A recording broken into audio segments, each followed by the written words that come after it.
Eh bien, bonjour à tous et à toutes. Revoilà un nouvel épisode sur les jeux qu'on peut utiliser durant cette période des fêtes un peu particulière, cette fête de Noël ou de Nouvel An, où on ne pourra pas être nombreux. Et aujourd'hui, j'ai décidé de vous parler d'un jeu et de deux jeux en fait du même titre, mais avec une extension et qui fait aussi standalone en fait. Oriflamme, que vous avez connu puisqu'il a gagné l'As d'or, et puis Oriflamme Embrasement, qui est une extension, qui peut fonctionner comme une extension, mais qui est aussi un standalone. Alors si je vous en parle aujourd'hui, c'est tout simplement parce que c'est un jeu 3 joueurs. Ça commence à parler aux 3 joueurs, et il est évident qu'en Belgique, le nombre de personnes qu'on peut avoir autour de la table est de maximum 3. Donc je pense que c'est un jeu idéal à avoir pour ces fêtes. Il est de Adrien et Axel Essling, et l'illustrateur c'est Thomas Jedrusrek. On peut clairement voir qu'on est dans une thématique à la Game of Thrones. Moi, quand je vois cette boîte-là, la première fois qu'elle est sortie, la première chose que j'ai pensé, c'est la série qui a fait parler énormément d'elle, même si moi je ne l'ai pas regardée, elle ne m'intéresse pas. Voilà, j'en déçois peut-être certains, mais moi, Game of Thrones, c'est pas mon truc du tout, je n'aime pas ça. Pour autant, j'ai bien aimé le jeu, mais je vais y revenir. Pourquoi ça m'a fait penser à Game of Thrones directement? Bah, les illus, hein, l'illustration directement fait penser à ça. Un hiver froid, hein, Winter is coming, hein, on le voit bien. On a des gardes, on a un style moyenâgeux, et en plus la thématique, c'est en gros, dans le premier, un conflit entre différentes familles du royaume suite au décès du roi pour atteindre le trône. Franchement, on peut clairement y faire un parallèle. Vous allez incarner des familles, et ces familles sont au nombre de 5, les voici. Alors pourquoi j'ai pas accroché directement à ma première partie à Oriflamme? En fait, je l'ai découvert dans une soirée jeu, et durant cette soirée jeu, il m'a été expliqué, mais avec pas mal d'erreurs, et donc je ne comprenais pas le sens, et je ne comprenais pas l'intérêt de ce jeu, malheureusement, mais je suis revenu à ce jeu, puisque quand j'en ai parlé avec Steve, Steve m'a dit, mais non, mais il est super bien, moi je l'ai essayé, j'ai adoré, je dis, bah, ça c'est quand même bizarre, j'ai détesté, t'as adoré, bon, on va quand même y remettre on va y remettre une couche, on va réessayer, en tout cas, une partie, et franchement, je me suis rendu compte que, avec les règles exactes, franchement, il avait de quoi plaire, et j'ai compris pourquoi il avait gagné au final cet As d'or. Pour autant, je tiens à souligner que pour moi, le fait d'avoir un prix ne fait pas toujours un bon jeu. Il y a des jeux comme ça où, voilà, ils ont des prix, mais c'est pas pour autant que je vais y adhérer. Dans ce cas-ci, c'est le cas. Voilà. Donc cette année est sortie une toute nouvelle version qui s'appelle Oriflamme Embrasement. Il faut savoir que c'est soit un standalone, on peut y jouer sans la première partie, ça c'est quand même chouette, mais c'est aussi une extension. Alors, quand on a eu un titre qui a gagné un prix, on voit une extension, on se dit, ah bah oui, certainement, c'est pour continuer sur la vague. Voilà, je pense qu'il y a de ça, il faut bien se le dire. Mais souvent, la crête que j'ai quand ça c'est le cas, c'est qu'on fait une extension pour une extension, on fait un standalone pour un standalone, et il n'apporte rien. Eh ben, étonnamment, et positif, je suis positivement étonné, je veux dire, ici, c'est le cas. C'est un jeu, même si on reste sur la même mécanique avec Embrasement, hein, il n'y a pas de changement particulier, il va y avoir un changement, en tout cas dans les pouvoirs des cartes, et le pouvoir des cartes va faire qu'on va avoir un jeu beaucoup plus agressif. Ça, on s'en rend compte dès la première partie, par rapport à la première version qui va plutôt être liée à des fourberies, non, ça va plutôt être des coups dans le dos, ce qui est plutôt logique par rapport à la thématique, puisque là, dans le premier, le roi est mort et on essaye d'accéder au trône. Donc, on va pas être trop en conflit avec sa famille dit ouvertement, on va aller plutôt par derrière, un petit coup de poignard, etc.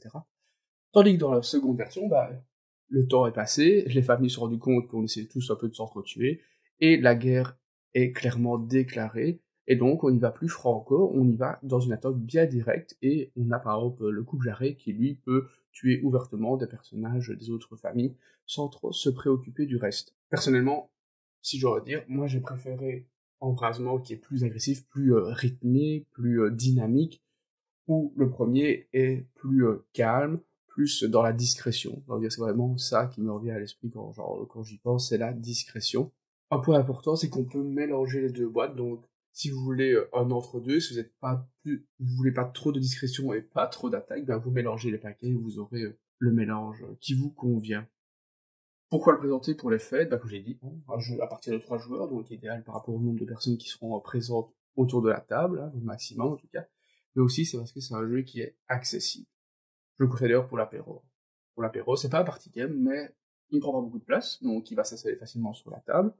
Et il ne dure que 20 minutes. C'est un élément important, puisque on pourra enchaîner les parties, et aussi parce que les règles sont faciles à comprendre et sont faciles à mettre en place. Il n'y a pas 10 000 choses à faire et tout est calqué sur les cartes. Il n'y a pas de règles à les revoir, surtout que dans les boîtes, il y a des petites cartes qui illustrent les pouvoirs de chacun des personnages. D'ailleurs, je vais vous montrer donc les différents personnages des différentes boîtes de ce jeu qui est, j'ai oublié de le dire, édité par Studio H. Alors dans la boîte bleue, donc celui tout premier, voici les personnages qu'on avait.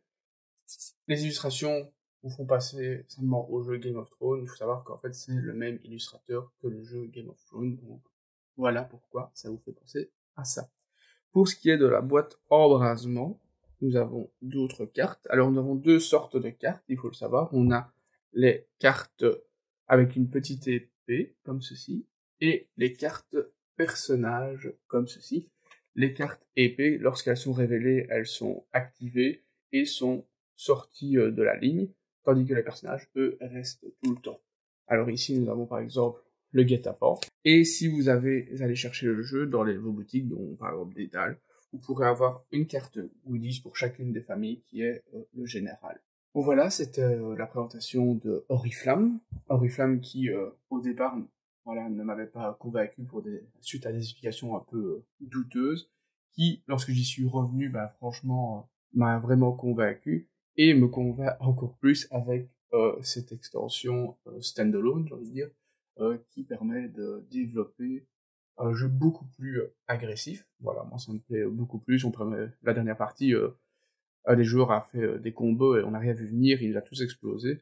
Donc franchement, c'était vraiment très très appréciable. Et un dernier point super appréciable avec la dernière boîte, c'est une question d'organisation. La première boîte, si vous voyez, voilà, je la prends, hop, elle s'ouvre par le bas. Super embêtant quand on fait des rangements dans sa ludothèque. La seconde, merci à Studio H, ils ont pensé, elle s'ouvre sur le côté. Ça, c'est un point intéressant et super pratique parce que tout simplement, combien de fois je n'ai pas fait tomber les pions qu'il y avait dedans à la sortie de ma ludothèque. D'ailleurs, ça, c'est un point qui a été relevé par d'autres blogs aussi, c'est le fait qu'il n'y ait pas de sachet pour ranger les pions, ce qui est assez... ça fait un peu désordre dedans. Pour autant, je vous le recommande vivement pour les fêtes, pour un jeu de début de soirée, j'ai envie de dire début de fête, à l'apéro, on a ça sur la table, ça prend pas beaucoup de place. Surtout si on a 3 joueurs, on joue 3 fois 5 cartes, donc ça ne va pas prendre énormément de place, sachant qu'on va perdre des cartes au fur et à mesure de la partie, puisqu'on va s'entretuer. Donc voilà, et on peut enchaîner, et c'est assez sympathique, cette notion on va un peu bluffer, on a les cartes cachées, on ne sait pas ce qui va se passer. Et surtout, si vous êtes un grand fan de Game of Thrones, j'en suis pas un, mais si vous en êtes un, je pense que ce jeu va plus que vous convenir. Voilà, j'ai terminé, j'espère que ça vous a plu et qu'on se reverra bientôt pour un prochain jeu pour ces fêtes de fin d'année un peu particulières. Allez, à la prochaine!